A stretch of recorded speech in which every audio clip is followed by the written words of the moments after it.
so Nightmare Cinema. I just got done watching it literally like 10 or 15 minutes ago.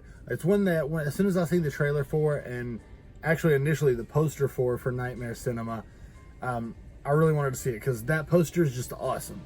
That's a great poster. And spoiler alert, that guy does show up. He shows up in one of the weirdest segments of the movie, but a good one. Needless to say, I'm going to try to keep this as spoiler-free as possible. So, Nightmare Cinema, it's an anthology film. It's got 5 stories. Each story is directed by a different director. We've got Alejandro Bruges, and I'm sorry if I pronounced that last name wrong. Joe Dante, Gremlins fame, of course. Mick Garris, Ryuhei Kitamura, which I could be wrong on the pronouncing of that, and David Slade. They each, do one. And the kind of wraparound thing with Mickey Rourke. With Mickey Rourke, I think was by Mick Garris as well, which isn't really a story per se. And when you see Mickey Rourke in the trailer, don't think that he's going to be in the movie very prominently, because I'd say the guy's probably in there 3 minutes of the whole movie. It's like 60 seconds here, 60 seconds here, 60 seconds here. So he's not really in the movie. I'm a big Mickey Rourke fan. I really do like the guy, but he's really not in the movie much. There's not a lot of big name actors other than him. There's a couple actors here and there, like Patrick Wilson's in there for a little bit. Mariela Garriga is in there, and Richard Chamberlain. But they're not like big names. Mickey Rourke is easily the biggest name, and he's really not in it too much.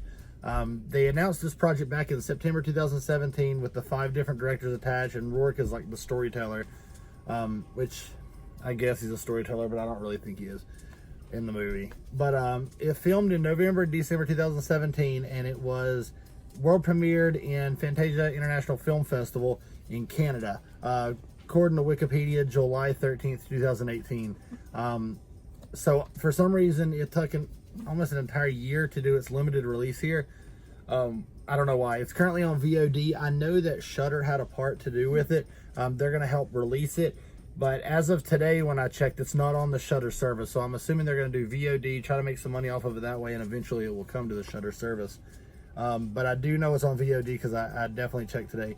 As of today, the reviewer aggregator website Rotten Tomatoes, it reported an approval rating of 88% based on the critics that's there, with an average rating of a 6.5 out of 10.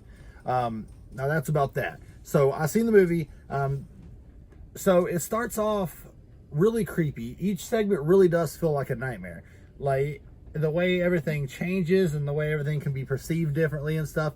It's very weird. Some segments more so than others, but they each have a touch of it does feel nightmarish. It feels otherworldly. It feels really weird. The first segment is called The Thing in the Woods by Alejandro Bruges, and it might be my favorite one. And the reason being is it starts off like a slasher movie, like a solid slasher, kids in the woods getting picked off by a guy, no pun intended, with a pickaxe. But then it takes a turn, and you're like, wow, okay, that totally flipped. That is not what I was expecting. And I'm not going to announce the twist here, but man, it was an awesome twist. It was really cool. Then it went to Mirar, I don't know how you say it, the Joe Dante segment, and it's about plastic surgery and someone that has like a facial scar, and she's very upset about it, and it bothers her a lot. And her undergoing the plastic surgery that her soon-to-be husband has kind of recommended, and then it kind of goes haywire from there. But it's really good. I really liked it a lot, actually. It was very fun and felt like a kind of felt like a wacky creep show. Like a wacky creep show Tales from the Crypt episode, like a little bit of humor in there, like kind of wacky and stuff. But it was really cool. It was really awesome. And throughout all these stories, there's a ton of gore. Like a ton of gore. Like heads are getting chopped off, heads are splitting in half, arms are getting chopped off and flown through the air, buckets of blood are flying everywhere, guts are going everywhere. Like there's a ton of gore in here, surprisingly. Mashit is the third one. That one's, it's really odd. It's by, and pardon the translation, I don't know if I'm saying this, Ryuhei Kitamura, and it's a Spanish kind of demon possession style story, very much in the vein of like, kind of think of like a Spanish Exorcist style movie.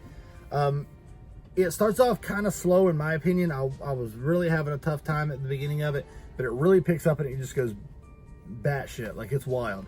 I enjoyed it, the end of it. If you just get past that little bit at the beginning, it really does go wild and it's crazy. The next story is This Way to Egress. That one is very odd. That one's the most nightmarish of the whole group. It feels like a mixture of What Dreams May Come with Robin Williams. Get that, kind of throw in some I don't know, some kind of nightmarish, like, weird Jacob's Ladder. Mix Jacob's Ladder and What Dreams May Come together, and you're going to get some kind of idea of what that movie is, or what that segment is. The whole thing's in black and white. It's very odd. It's very dreamlike and nightmarish. It's really wild. I don't 100% understand the whole meaning of the segment, but I think I do. But I'd love for you guys to post in the comments or message me on Facebook or something and tell me your thoughts on that, because I'm not going to say it, but I kind of think I know what happens. The last segment is called Dead, and this is by Mick Garris.